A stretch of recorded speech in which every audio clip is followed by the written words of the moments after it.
नमस्कार साथियों, स्वागत है आप सभी का सौदागर के आज की इस नई वीडियो में। साथियों, आज का वीडियो इस मुद्दे पे है कि आखिर जिस तरीके से पुणे शहर में जलभराव हो रहा है चारों तरफ, आखिर ये क्यों हो रहा है, इसके लिए क्या किया जाना चाहिए और कहाँ पे जो समस्याएं हुई हैं इसके पीछे मुख्य कारण क्या है।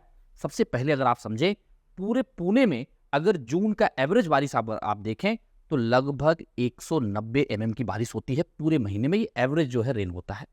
लेकिन अगर आप देखें 8 जून को जो 24 आवर में बारिश हुई है वो लगभग 117 mm हुई है। यानी कि पूरे जून के बारिश के कोटे का 68% जो बारिश है वो सेम उसी दिन जो है 24 घंटे के अंदर पानी बरस जाता है। और अभी तक जून में जो बारिश हुई है वो लगभग 210-215 mm हुई है। यानी कि जो एवरेज पूरे मंथ में बारिश होती है उसका 120% तक के आसपास जो है बारिश ऑलरेडी पुणे में हो चुकी है। और अभी 10 दिन ही बीते हैं जून में, यानी आने वाले समय पे और ज्यादा बारिश होगी। और ये कहीं ना कहीं 31 साल का जो रिकॉर्ड है ये तोड़ रहा है। एक घंटे में जो आपका 117 mm की बारिश हुई है 8 जून को, ये 91 के बाद जून मंथ में पहली बार ऐसा हुआ है कि 24 आवर में इतनी बारिश हुई हो। लेकिन आप समझें, क्या केवल समस्या यही है कि बारिश इतनी ज्यादा हो गई और इसके चलते फ्लडिंग हो गई? देखिए, ऐसा बिल्कुल भी नहीं है।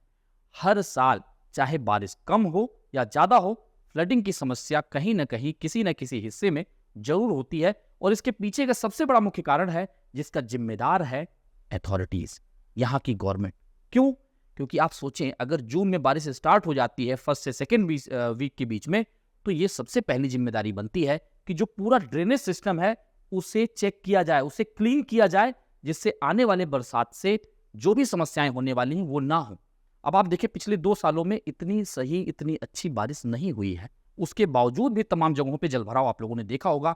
कई जगह ड्रेनेज जो है पूरी तरीके से जाम हो जाते हैं क्योंकि जो कचरे हैं उसे साफ नहीं किया जाता है, मिट्टी जाके जाम कर देती हैं, या फिर वहां पे प्रॉपर ड्रेनेज सिस्टम नहीं होता, या फिर ढलान इस तरीके से नहीं बनाए गए हैं कि बरसात का पानी वहां पे चला जाए। इसके साथ साथ जो सबसे बड़ी और विकराल समस्याएं हैं, खासकर ऐसे लोकेशन के लिए जहां पे नए नए डेवलपमेंट हो रहे हैं। आप सोचो, धानुरी जैसा लोकेशन जो कि पिछले 15-20 सालों से कॉर्पोरेशन के अंदर है, अगर वहां पे कलवड़ बस्ती डूब रहा है, वहां पे फ्लडिंग हो रहा है, पूरी तरीके से रोड पे जलभराव है, तो इसके पीछे का कारण क्या है? इसके पीछे का कारण सिर्फ ये नहीं है कि ड्रेनेज सिस्टम खराब है, यह भी है कि जब वहां पे अनऑर्गेनाइज्ड डेवलपमेंट हो रहे थे, खासकर अगर आप पूरे कलवड़ बस्ती को देखें तो वहां पे गुंठेवारी कंस्ट्रक्शन है। तमाम जो स्टॉर्म वाटर के लिए नॉर्मल वे होते हैं, जो नेचुरल वे होते हैं, जिसे नाला भी कहा जाता है, कि बरसात के पानी को बहने के लिए जगह मिलती है और वहां से होकर नदियों तक पानी पहुंचता है। क्योंकि वाटर जो है यहाँ पे ग्राउंड वाटर रिचार्ज इतनी तेजी से नहीं होता है, हार्ड रॉक है, जल भराव तेजी से होता है। उसके लिए प्रकृति ने खुद अपने रास्तों को बनाया हुआ था। साल दर साल सदियों बीत गए थे, जो रास्ते लगातार बने हुए थे, और जितना भी बारिश होता था पुणे में वो अपने आप ही नदियों तक पहुंच जाता था।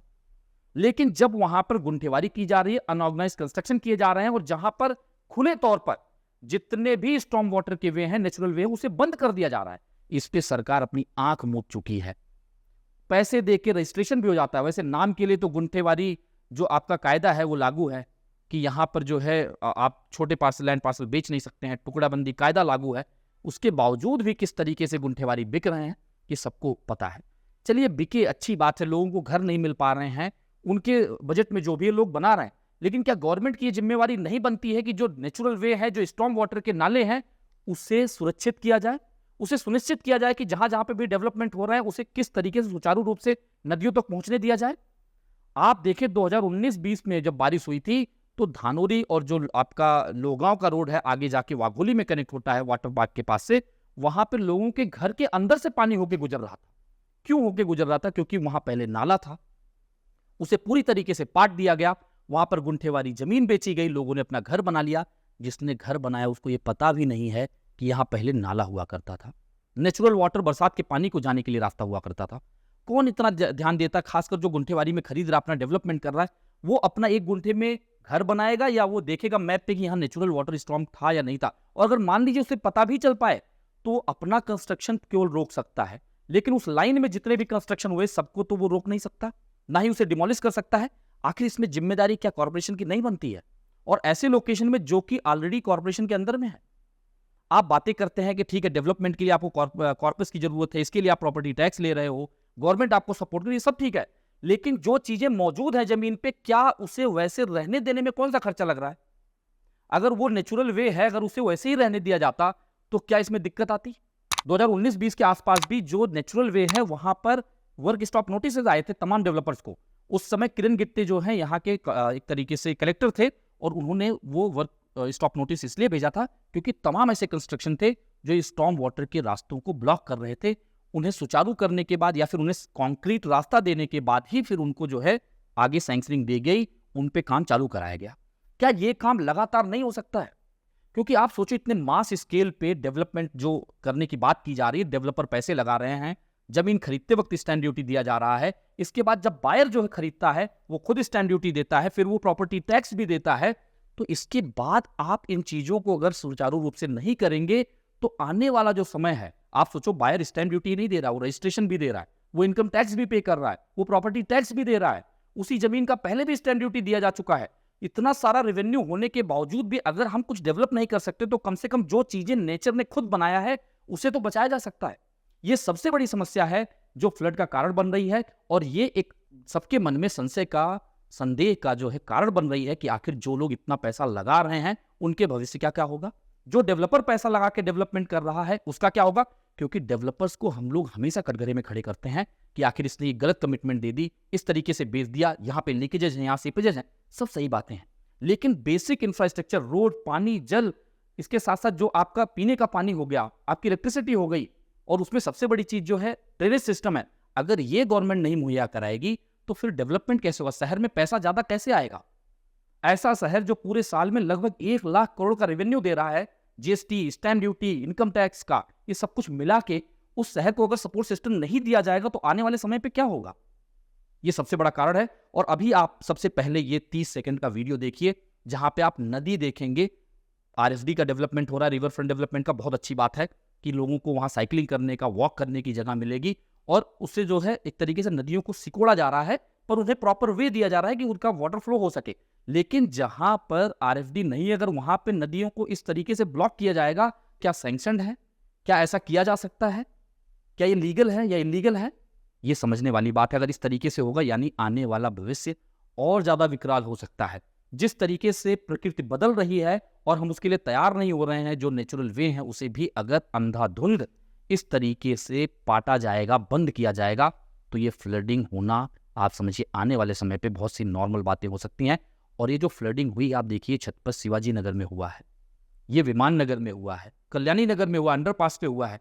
आखिर जो शहर के सेंट्रल एरिया है, जो डेवलप्ड लोकेशन है, वहां पे अगर फ्लडिंग हो रही है तो इसका मतलब है जो ड्रेनेज सिस्टम है वो पूरी तरीके से चरमराया हुआ है। एक पॉस केस हुआ तो सब तरफ जो है पब को बंद करने के पीछे लग गए। अच्छी बात है, क्या कुछ जेसीबी लगा के इस ड्रेनेज सिस्टम को सही नहीं किया जा सकता? क्या रास्तों को और चौड़े नहीं किए जा सकते कि जहां पे ट्रैफिक कम हो, पानी ना जो वाटर लॉगिंग ना हो? पुणे जैसे शहर में जहां पे इतना रेवेन्यू आ रहा है, इतनी अथॉरिटीज हैं, इतने लोग हैं, पढ़े लिखे लोग हैं, अगर वहां पे ये हालत हो, बाकी जगहों की क्या हालत हो सकती है? इस पे हमें सीरियसली सोचने की जरूरत है। उम्मीद यही है कि तमाम जगहों पे अगर देखें, पॉजिटिव चीजें से निकाल के देखें तो डेवलपमेंट हुए हैं। ऑन द बीआरटीएस रोड को आप देख लें, जहां पर साइकिलिंग के ट्रैक भी जो है आसपास लोकेशन में बनाए गए हैं। पिछले 10 सालों में पीसीएमसी के तमाम लोकेशंस में अच्छे डेवलपमेंट किए गए हैं, प्लांटेशन भी किया गया है। क्या ये सारी चीजें हम लोग रेप्लिकेट नहीं कर सकते पूरे सिटी पे? इस पे ध्यान देना होगा। एक और पॉजिटिव चीज है कि पुणे शहर से मुरलीधर मोहोड़ जो है मंत्री बने हैं। अब ये उम्मीद लगाई जाए कि आने वाले समय पे शायद पुणे को एक अच्छा इंफ्रास्ट्रक्चर देने में, अच्छी चीजों को देने में इनका शायद हाथ रहे, क्योंकि अगर पुणे से ये मंत्री बन रहे हैं तो इनका ध्यान भी इस तरीके से रहेगा। ये पॉजिटिव चीजें हैं। ऐसा नहीं है कि पुणे शहर ने कुछ करके दिखाया नहीं है इंफ्रा के लेवल पे, लेकिन उसे हमें तेजी से, क्योंकि शहर बहुत तेजी से विकसित हो रहा है, तमाम नए डेवलपमेंट हो रहे हैं और उसके लिए रास्ता, ड्रेनेज सिस्टम, वाटर, इलेक्ट्रिसिटी, ये बेसिक ऐसे इंफ्रास्ट्रक्चर नीड है जिससे कि आने वाला भविष्य सुरक्षित हो सकता है। और हम आपके पैसे जो लग रहे हैं, जो रियल एस्टेट के रूप में लग रहे हों, या फिर नई नई इंडस्ट्रीज आ रही हों, या फिर आईटी कंपनीज आ रही हों, इन सब के लिए ये बहुत जरूरी है। इससे ट्रैफिक की व्यवस्थाओं में भी काफी मदद मिलेगा। आप सबका इस पे क्या मानना है कमेंट में लिख के बताएं। आपके अंदर, आपके पास कोई ऐसा मशवरा है जो कि गवर्नमेंट को अप्लाई करना चाहिए, वो भी लिख के बताएं। और गवर्नमेंट के जितने भी अथॉरिटीज के लोग देख रहे हैं, इसे सीरियसली लें। अगर आपको सिस्टम चेंज करने की जरूरत है तो वो कदम भी उठाएं, क्योंकि पुणे को आप जिस हिसाब से बढ़ता हुआ सोच रहे हैं उससे कहीं तेजी से पुणे बढ़ रहा है, और इसके बढ़ने के लिए बेसिक इंफ्रास्ट्रक्चर बहुत ज़्यादा जरूरी है।